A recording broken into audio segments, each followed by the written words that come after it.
Где-то около 500-700 тысяч рублей. Пандемия башланганнан соң эшләмәгән 2 айда Казанның 16 кунакханәсе шүпчар өчен шул кадәр суммага артык түләдек дип саный.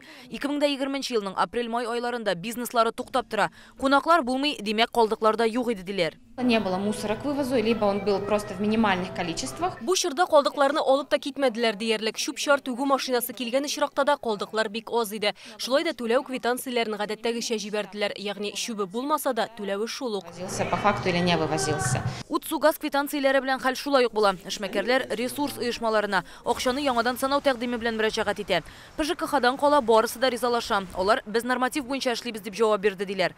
Бактың исә санитар таләпләр буенча алар температура 5 градустан югары булганда шүпчарны көн сайын, түбәнрәк икән 3 көнгә бер чыгарырга тиеш. В один голос все заявители, которые здесь были. Безгә мөрәҗәгать иткән оешмалар бер тавыштан ПЖКХ белән килешү буенча эшлибез дип күрсәтмә бирде. Ягъни шүп җыю техникасы аларга көн сайын түгел, һәм мисал өчен атнага бер генә тапкыр килгән. Димәк, алар барыбер норматив буенча түгел, җыелган калдыкларга карап эшләгән булып чыга. Үзләре норматив буенча эшлибез дисәләр дә. Ягъни хезмәтне факт буенча гына башкаралар, түләүләрне норматив буенча язганнар.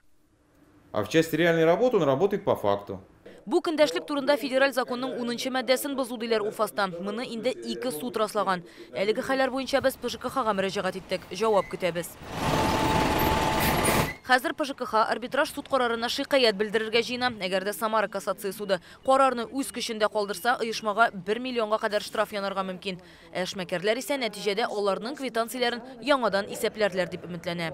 Шүпчар чыгару өчен түләнә торган сумма ничек исәпләнә? Гади халыкның да, оешмаларның да әлеге нормативларга карата сораулары күп.